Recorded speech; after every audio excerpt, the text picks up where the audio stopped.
So you were in college, and then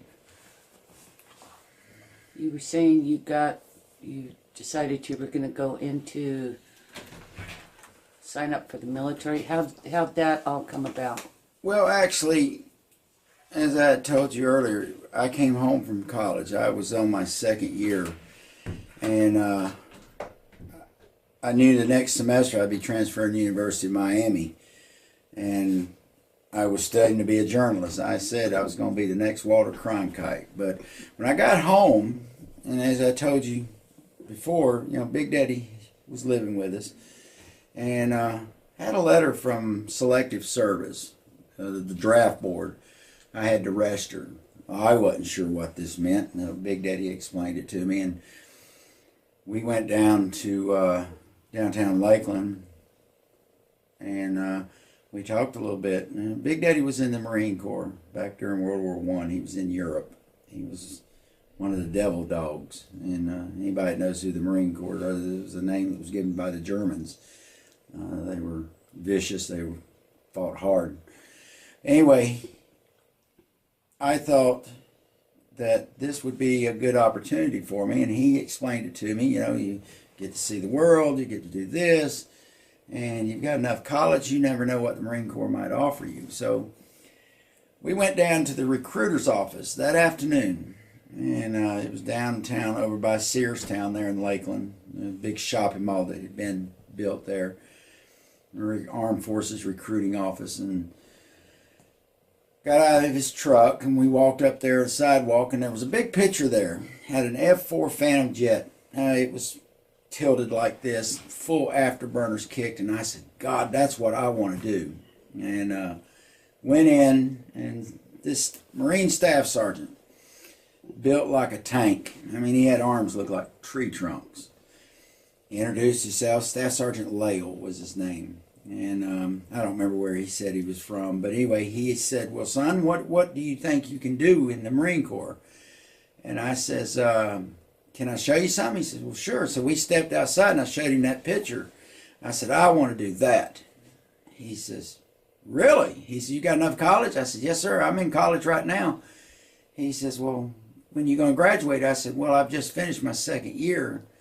So we walked back inside, and I filled out all the forms and everything, and he told me that the Marines were looking for officers. They didn't have enough officers anyway. So he says, so we're going to send you to Jacksonville for your physical, and you'll do some ASVAB tests up there. So I left the next day on a Greyhound bus, went up to Jacksonville, Florida, and went through all that process, and I was back home 2 days.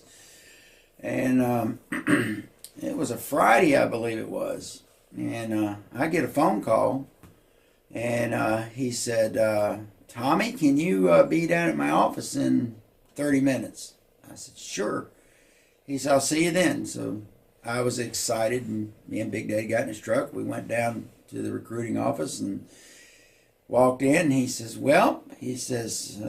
got the paperwork back from headquarters Marine Corps in Washington, D.C., He says, now I've got some good news, but I got some not so good news. And I says, uh-oh. He says, your score it ain't quite high enough to go to fighter jet school. But he says, your score is definitely exceptional. He says, I can send you to flight school. He says, how about rotary aircraft? I wasn't sure what rotary aircraft was. He told me, he says, helicopters.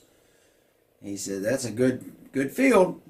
So I was excited about that. So he told me come Monday morning, he says, you'll be down at Greyhound bus. He says, I'm going to make arrangements. He says, you're headed to Parris Island. Finished signing my John Henry. I took an oath right there in the office. Monday morning, I was headed to Parris Island. It was about 9 o'clock Monday night. I got to Parris Island. So Big Daddy was with you when you took your oath? Yeah, he stood right there. Got to Parris Island, was greeted by the drill instructors, and if anybody's ever seen some of them recruitment films from Parris Island, it was everything that they show, much more though, intense. And I spent the 10 weeks of training there And it was rough. I mean, I'm telling you, it was rough. You didn't blink unless they told you to blink. And I remember the night before we graduated from boot camp, Staff Sergeant Newton was my senior drill instructor, and he had called everybody up to give them orders. They already had their orders for graduation in the morning. They knew where their next duty station was going to be. Hadn't called me. And he says, when I call these 3 scuzzbags up here, I want you to stand up here. And I want the platoon to look at these scuzzbags. And I was the first name he called. And then he called Kenny Williams, black guy, and a guy named Rob Filter. We stood up there, and he says, men, I want you to look at these girls. These are guys are getting ready to become Marine Corps officers, possibly. And you will have to salute these men. And he turned around and looked at us, and he says, but I will never salute you. Remember who I am. And, yes, sir, senior drill instructor, Anyway, the next morning after graduation, we went over to Beaufort, South Carolina, which is right across the inlet, and we got on a C-130 there and flew to Quantico. And we reported into Quantico a couple hours later and got checked in. And 2 days later, we went through OCS, that's Officers Candidate School. There was about 44 people in this class. And this... How long was that? It was, the Officers Candidate School was 8 weeks. 8 weeks. Okay. And this black gunnery sergeant was our senior drill instructor. We were familiar. I mean, hell, we just went through Paris Island. But some of the guys that were there were fresh out of college. They didn't know crap from Shinola, so we felt like, yeah, we've got up. We know how to shoot. We've been to the rough range. We know the PT. We know the marching and everything. And after 8 weeks, from 40-something men that was in that platoon, there was only 21 of us that graduated. And I was commissioned a Chief Warrant Officer 1. And had my orders. I was headed to New Bern, North Carolina, or Cherry Point, North Carolina, for flight school, rotary aircraft. And I had not been able to go home yet for leave because of the training. But I was proud. I mean, now I've got rank. I'm still green behind the ears, but I was hungry. You know what I mean?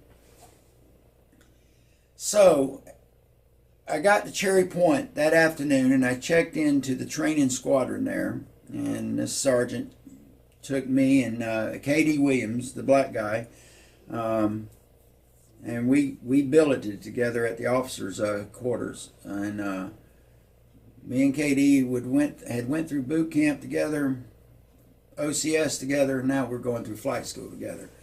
And he used to call me white boy, and I'd call him black boy. I mean, we had a pretty good little bonding going on, and I like KD. I had never really personally, got entwined or friendships with a black person, so this was, again, new to me. But after 6 weeks of flight school, I became very good at helicopters. I guess my biggest problem was I could take off. I knew my navigational skills, but coming into land was not the best of my forte. I didn't crash no helicopters, but I couldn't land softly as they wanted us to. But after 6 weeks, it was quite rewarding. I mean, you standing there, I went through now 3 graduations, Paris Island, OCS, and now flight school. This right here, these wings, these flight wings, mm-hmm. these were my first wings I ever had, and I kept them. And I still, well, as you can see, I still have them.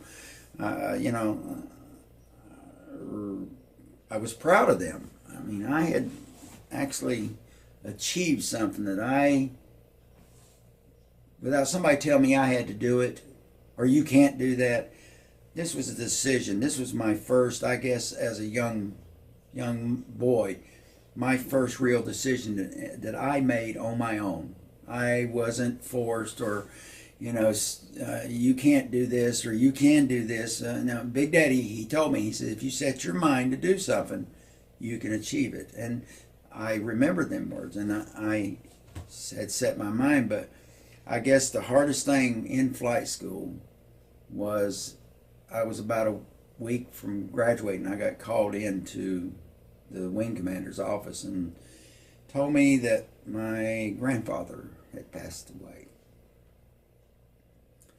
I had an option. I could either go home for the funeral or finish flight school, because I was going to get leave after flight school anyway.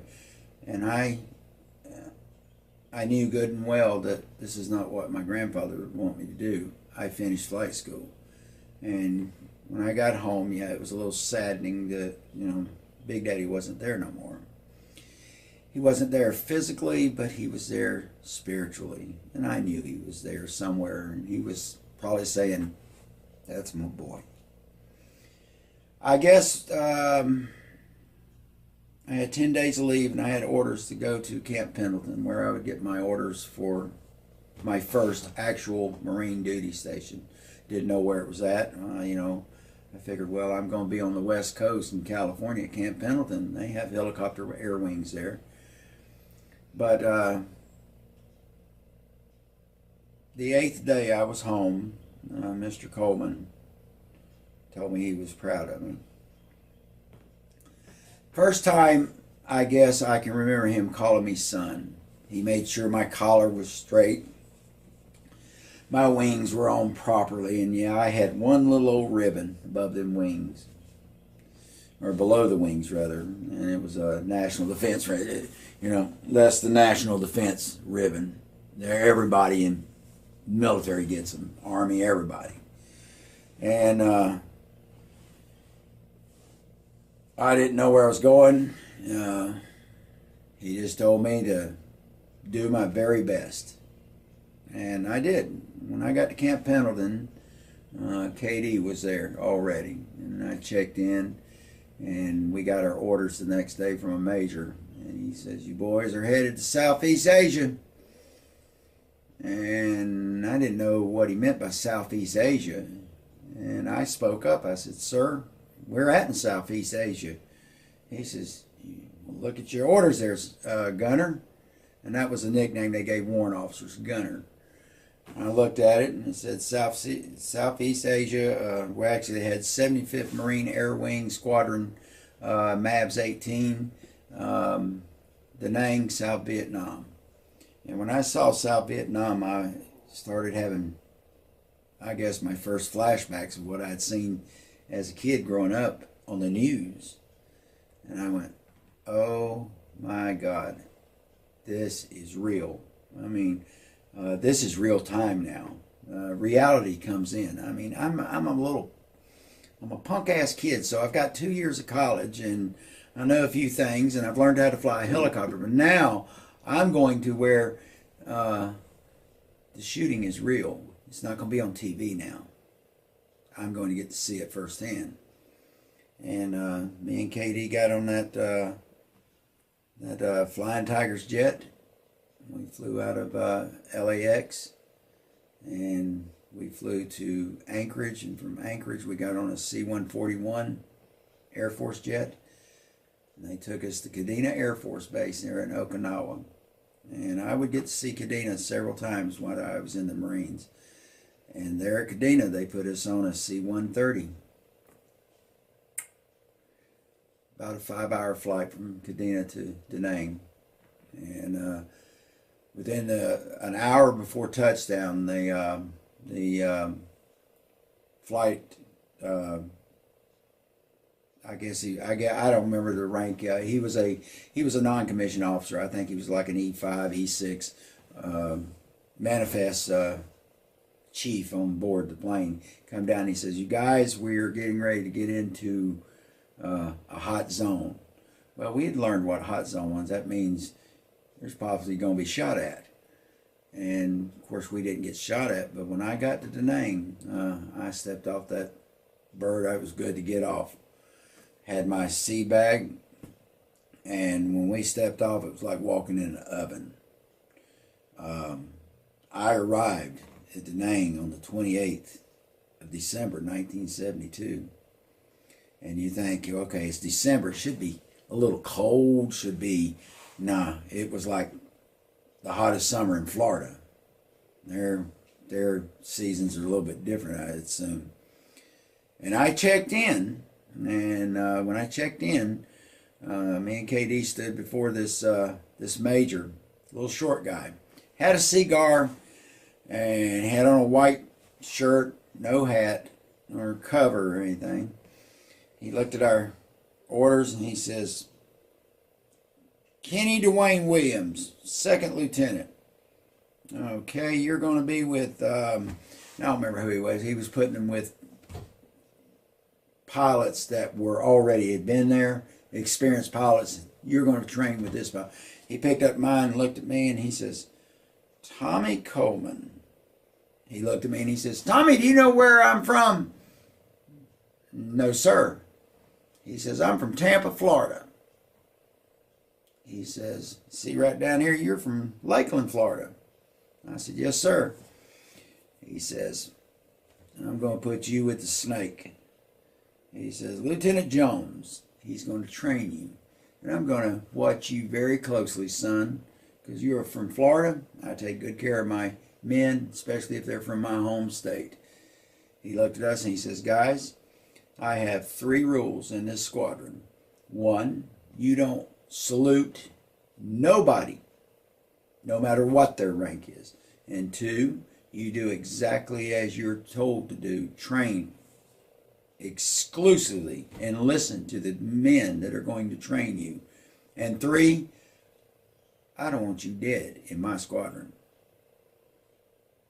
He said, you make myself clear? Yes, sir. All right, guys. See you at the Bird's Nest tonight, 0700. What's a bird's nest? The Bird's Nest was the officers' club there at Da Nang. And we didn't know what was, we were told to be there. It was actually 1900 hours. And it's 7 o'clock p.m. We went over to the armory, got issued a utility belt with a knife, and we got issued a .45 caliber pistol. And got 6 rounds, or not 6 rounds, but 6 magazines, and the magazines were already preloaded, and took us to our billeting area, which was a tent. Yeah, it was a large tent. This was the officers' quarters, and well, this is what I signed up for. 7 o'clock that night, we went to the Bird's Nest. Me and KD walked in. And everybody's greeting us and everything. And Lieutenant Jones came up to me and he says, Warrant Officer, I'll be training you. I'm First Lieutenant Jones. And everybody called him JJ, but his name in the air was the Snake. And I would find out why they called him the Snake. And, you know, it was just a gathering, you know, got 2 new raw pilots here, whoopee-doo, and then the major come in. He said, welcome to the Warlords, men. That was the name of the squadron, the Warlords. And on the helicopters, they had a skull and crossbones. I mean, this was a pretty tight unit, and they were very well known in Vietnam. And he says, to become a warlord, you got to have a certain amount of kills, but before you do that, we're going to initiate you into the squadron. You got to drink a Bird's Nest special. He said, Gunny, bring over 2 of them. And they brought over a glass, and inside that glass was about that far from the top. He says, got to drink every bit of that without dropping a drop or puking. Let's do it, men. Katie looked at me, and I'm looking at him, and I says, whatever it was strong. It was alcohol. And Katie looked at me, and he says, come on, brother, let's do it. We turned it up, and it was, oh my God, it was wicked. What it consisted of was about 4 shots of Inverhouse. Now, Inverhouse Scotch, imported Scotch, about that much, and topped off with lemon juice, or lime juice, rather. This was the Bird's Nest special. And after we got done, I mean, the room was just starting to move. And everybody's, yeah, hoorah, hoorah. And they picked me and KD up. And the gunnery sergeant was running the bar, opened the door, and they took us out and throwed us in a latrine. He says, this is the first shit you can brag about that you've been in. Go get cleaned up. See you tomorrow at briefing. I'm laying there and I'm in a latrine. I mean, it's bad. It's the worst thing you say. KD says, I have never had anybody pick up my black ass and throw me in a damn bucket of shit. He says, I'm going to hurt somebody here. I says, damn. So we went and got cleaned up, and then, next morning I got to see my helicopter that I was going to be assigned. It was Lieutenant Jones's helicopter. And he had on the side of it, somebody had painted a cobra. And his code name was the Snake. And I was looking at the Huey, and I was getting ready to do a pre-flight check. He said, check the helicopter over there, Tommy. So I'm walking around, and I'm looking, and in the fuselage, you could see where it had been shot, but they had pop-riveted beer cans to fill in the holes. There was a Falstaff here. There was a Miller Lite, or not Miller Lite, but a Miller High Life here. I mean, a Coca-Cola here. And I says, holy crap. And I looked over, and I was getting ready to open up the can. He says, no, keep that closed. Well, I mean, we were taught to do pre-flight checks, make sure everything. He says, men do that. He says, just check it over, make sure you know your helicopter. And got in, the door gunners are getting in, and we're just going to do a routine patrol this morning. So I got up, and we fired the helicopter up, and it was a Huey gunship.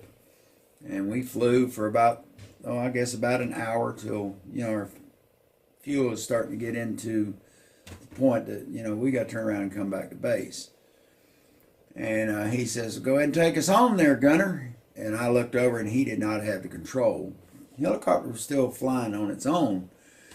He sit back there, and he's sticking back, and he says, the door gunner's name was Joe. He says, Joe, we didn't see shit back there. He says, I know, Snake. He says, damn it. He says, I come up to have fun this morning. He says, well, we got a newbie up here. He says, he'll get his here very soon. So I'm actually flying the helicopter now, and we come in. He says, pick you out a spot down there on the tarmac. That's the landing ports they kept the helicopter there. I says, anyone particular? He says, shit, pick one out. This ain't reserved parking here, son. So I come in, and I guess for the first time, I actually landed a helicopter fairly softly. I come in and cut the power, and the helicopter touched down. Normal time in flight school, I'd come in and, you jar your back teeth a little bit. Got out, and I guess it was about 3, 4, 5 days later, I got to take the helicopter up. Actually, I had Lieutenant Jones with me, but I actually fired it up, lifted off. I'm in control of this bird from the start to the finish. And I guess it was about 20, 30 minutes out. We're doing our routine patrol. I hadn't seen nothing, hadn't heard nothing. And suddenly I hear this little ding, ding, ding. And about that time, Joe, the door gunner, he said, son of a bitch. He says, they did not shoot at me. He says, 6 o'clock, bank starboard. And I looked over, and he says, take a starboard, damn it. So I'm taking, and I go back to starboard side, and I come around. He says, drop me down about 200 feet. I've got him in sights. And I pulled back on the cyclic, and I took the pitch of the helicopter, and instead of slowing it down, the helicopter just kind of creeped. And Jones told me, he says, pull back, give me some speed, damn it. And you could hear this, and about that time, I saw the nose of the helicopter's got a little, what they call spy glasses, and I saw a crease go right across it. And a bullet had just went across the front glass there. And about that time, the door gunner, he opened up with that 60 cal. And I'm tucking back, and I'm looking back over my right shoulder, and I see some trees. I mean, they're just lit up. There was a sniper, a Viet Cong sniper up there. and this is what the snipers like to do. They catch the pilot, take the pilot out, the helicopter comes down, or shoot up into the engine bay. And that was your first time. That was yeah. And how were you? I was scared shitless. That's plain English. I was scared. I mean, anybody that says they wasn't scared is lying. But no, I didn't see the enemy, but the door gunner had a better view of him than I did. But Joe said, that's one less nip today that I got to worry about. And it would be 2 weeks. I would be flying that helicopter by myself with a new door gunner, because Lieutenant Jones and Joe, who they were actually on their first tour in Vietnam, they were getting ready to rotate back to the States. And that's when nasty stuff would start happening. KD, he would fly south. I generally flew north, and then we switched over. I'd fly south, and we flew north. But when I had that incident I just described, it was like I said, about 4 days being there. We had flown north up toward a place called Trog King. Probably just murdered that word. Anyway, it was about 30 miles north of Da Nang. The Viet Cong liked to hang out up there. And they knew that area was a hot area. And you go up there and you're just seeing, you see troop movements or any unusual boats coming down this river basin. And we were supposed to report back. Now, if we took fire, we were supposed to return fire. Well, none of this, you got to call back in and get permission. Hey, I'm being shot at. Can I fire back? Oh, well, not today. Yeah, you just cleaned your gun. No. We had a standing order. If you're fired upon, you take their butts out.